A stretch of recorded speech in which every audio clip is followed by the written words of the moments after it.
Hello everyone, आज है 10 अक्टूबर और आज इस वीडियो में हम बात करने जा रहे हैं आईडीएफसी फर्स्ट बैंक के बारे में। 1.5% की तेज़ी है और तेज़ी की वजह भी है। बात करेंगे वीडियो में इसके बारे में। दो बड़ी अपडेट निकल कर आई है, लेकिन उससे पहले अगर आपने अभी तक चैनल को सब्सक्राइब नहीं किया है तो प्लीज़ अभी इसे सब्सक्राइब कर लीजिए, क्योंकि आगे भी बहुत सारे वीडियोज़ हैं जब वो काफ़ी ज़्यादा हेल्प करेंगे।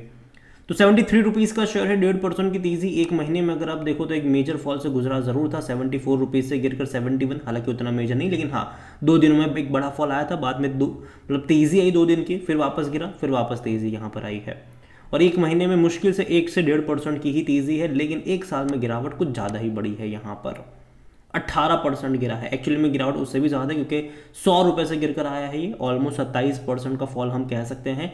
और जब भी तेज़ी बीच बीच में से दिखाई है, हमेशा ये वहाँ से गिरा ज़रूर है। तो बात करना बनता भी है कि भरोसा कर सकते हैं कि नहीं, इसके ऊपर क्या सिनारियो बन रहा है, और सब कुछ डिस्कस करेंगे। लेकिन उससे पहले चैनल को सब्सक्राइब नहीं किया तो प्लीज़ इसे सब्सक्राइब ज़रूर कर लीजिए। तो आईडीएफसी फर्स्ट बैंक 73 रुपीज़ का शेयर, एक साल में कोई रिटर्न नहीं बल्कि गिरावट ही है ज़्यादातर। और 5 साल में अगर आप देखोगे तो 96% का ग्रोथ है। देखो ग्राफ इसका इंटरेस्टिंग है। अगर आप ग्राफ देखोगे तो जब तेज़ी आती है तो डबल कर देता है पैसा, डबल से भी ज़्यादा। 20 रुपये से भाई साहब 66 पे याद है ये। उसके बाद लंबे समय तक गिरा था ये, लंबे समय तक, एक साल तक गिरावट रही यहाँ पर। अगर एक साल से भी ज़्यादा अगर आप देखोगे तो 2021 मार्च से जो गिरावट स्टार्ट हुई वो 2022 जून तक चली, लेकिन बाद में बड़ी रफ्तार आई। आप देखिए यहाँ पर कि 30 रुपये से ऐसी तेज़ी पकड़ी कि 100 रुपये पर चला गया था ये, 100 रुपये पर। वहाँ से लगातार गिर रहा है, और लगातार मतलब लगातार। बीच में अगर तेज़ी भी आती है तो वो टेम्पररी होती है, उससे ज़्यादा की गिरावट देखने को मिल जा रही है। तो अगेन ये एक अच्छा बात है, ये एक अच्छी साइन तो नहीं है। लेकिन हालांकि ये बैंक जो है वो भी एक मर्जर से गुजरने वाला है। आईडीएफसी फर्स्ट बैंक और आईडीएफसी का मर्जर होने वाला है, और इससे कहीं ना कहीं जो पैसिव इनफ्लो है वो तकरीबन 39 मिलियन के आसपास देखने को मिल सकता है ये नवंबर का, जो कि अच्छी बात है। यहाँ पर अगर आप देखोगे तो रिकॉर्ड डेट जो है यहाँ पर, the record date for the merger of the IDFC first bank and IDFC limited schedule for 10 October. तो फाइनली डेट आ चुकी है, 10 अक्टूबर यहाँ पर डेट है। 10 अक्टूबर को इसका मर्जर हो जाएगा। और जाहिर सी बात, ठीक है, मर्जर हमेशा उतना अच्छा नहीं होता, वैल्यू अनलॉक नहीं करता। डी मर्जर हमेशा वैल्यू अनलॉक करता है। तो therefore October 9 is the final trading day for the IDFC limited. IDFC limited जो है वो अक्टूबर 9 के बाद ट्रेड नहीं करेगा। जिस किसी के पास आईडीएफसी लिमिटेड के शेयर्स होंगे उसको आईडीएफसी फर्स्ट बैंक के भी शेयर मिल जाएंगे। तो आईडीएफसी फर्स्ट बैंक ही ट्रेड करेगा यहाँ पर। Following this the IDFC first bank weight in the Nifty bank index is expected to increase. अब जाहिर सी बात है, मर्जर से इसका वेट इंक्रीज तो हो जाएगा, वाइल अदर अगर आप देखोगे तो यहाँ पर स्लाइडली डिक्रीज हो सकता है बाकी के वेट में।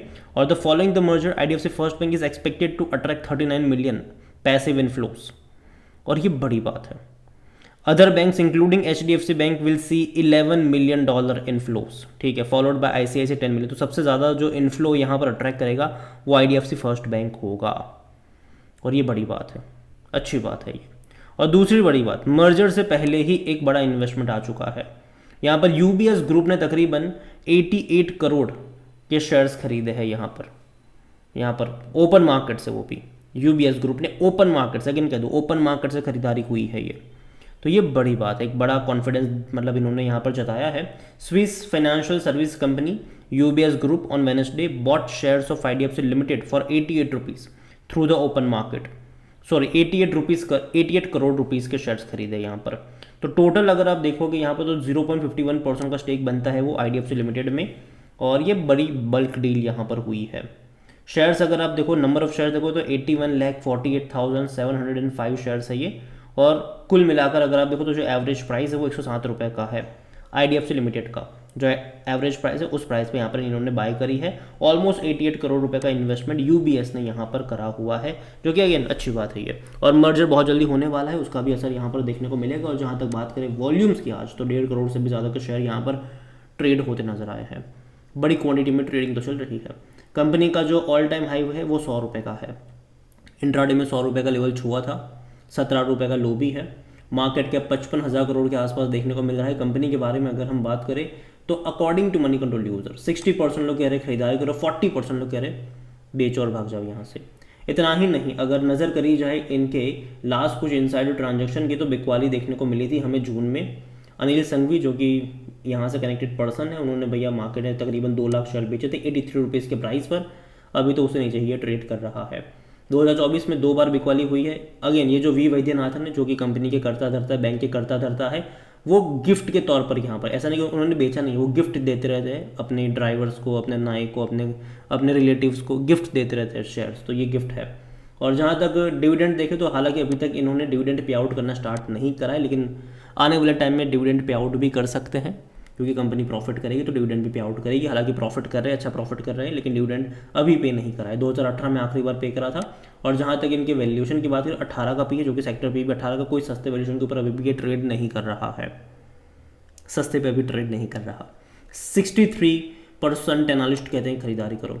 फाइनेंशियल्स अगर हम देखेंगे आईडीएफसी फर्स्ट बैंक के तो अच्छे हैं, स्पेसिफिकली लास्ट क्वार्टर में रेवेन्यू अब तक के सबसे हाईएस्ट है, लेकिन दिक्कत यह है प्रॉफिट उतना हाई नहीं आ रहा है, मार्जिन कम हो रहे हैं इनके। जहां 8,700 करोड़ के रेवेन्यू में 750 करोड़ का प्रॉफिट करती थी कंपनी, वहां 10,300 करोड़ से भी ज़्यादा का रेवेन्यू रहा, लेकिन प्रॉफिट सिर्फ 640 करोड़ का ही रहा, जो कि कम है। प्रॉफिट का बढ़ना ज़रूरी है, इनका मार्जिन का इंप्रूव होना ज़रूरी है, तब जाकर हम इसके ऊपर मतलब थोड़ा बहुत भरोसा कर पाएंगे। लेकिन अगेन मैं कह दूँ, मुझे लॉन्ग टर्म के लिहाज से बैंक अच्छा लगता है, मुझे कोई बुराई नहीं लगती है। मेरा अप्रोच पहले से यही रहा है कि 70 रुपये के आसपास जाता है, वहाँ से हर 10-12% के डिक्लाइन पर बाय ऑन डिप्स के अप्रोच के साथ आपको चलना चाहिए। जहाँ तक शेयर होल्डिंग के बारे में देखें तो प्रमोटर की होल्डिंग 35.39% की है, 3.34% म्यूचुअल फंड के पास है, 9.47% डोमेस्टिक इंस्टीट्यूशन के पास है, 19.91 एफआईज लेकर बैठे हैं। रिटेल की होल्डिंग 15.64% की, जो अदर पार्टीज है वो 16.25% का स्टेक यहाँ पर लेकर बैठे हुए हैं। ओवरऑल अगर मैं बात करूँ आईडीएफसी फर्स्ट बैंक के बारे में तो अगेन मैं कहूँगा कि ये खराब नहीं है, आईडीएफसी फर्स्ट बैंक खराब नहीं है। लेकिन मैंने पहले भी कहा था कि जब तक मर्जर कंप्लीट नहीं हो जाता मैं वेट करना ज़्यादा पसंद करूंगा। मर्जर कंप्लीट होने के बाद इसका क्या वैल्यूएशन है वो इसको इवैल्यूएट करा जाएगा, उसके बाद मैं अपनी कमेंट्री यहाँ पर दूंगा। और मैं अभी भी अपने उसी स्टेटमेंट पर कायम होकर, देखो जिसके पास है वो होल्ड करो, देखो बेचने की सलाह मेरी कतई नहीं है, यहाँ पर है तो होल्ड करो। लेकिन फ्रेश बाइंग को लेकर जहाँ तक मुझे लगता है कि मर्जर कंप्लीट होने तक वेट करो, या फिर इनके रिजल्ट्स आने का वेट करो, नंबर्स कैसे आते हैं वो देखो। मर्जर कंप्लीट अब वैसे भी 1 महीने में होने ही वाला है, ठीक है, इनका जो मर्जर है आईडीएफसी लिमिटेड और आईडीएफसी फर्स्ट बैंक का, तो उसके बाद कोई फैसला लेंगे। ओवरऑल यही कहूँगा, बने रहो यहाँ पर, लेकिन फ्रेश एंट्री को लेकर मेरे हिसाब से रिजल्ट्स का वेट कर लो। अगेन ये मेरा पर्सनल ओपिनियन है, कोई भी इन्वेस्टमेंट एडवाइस नहीं है ये।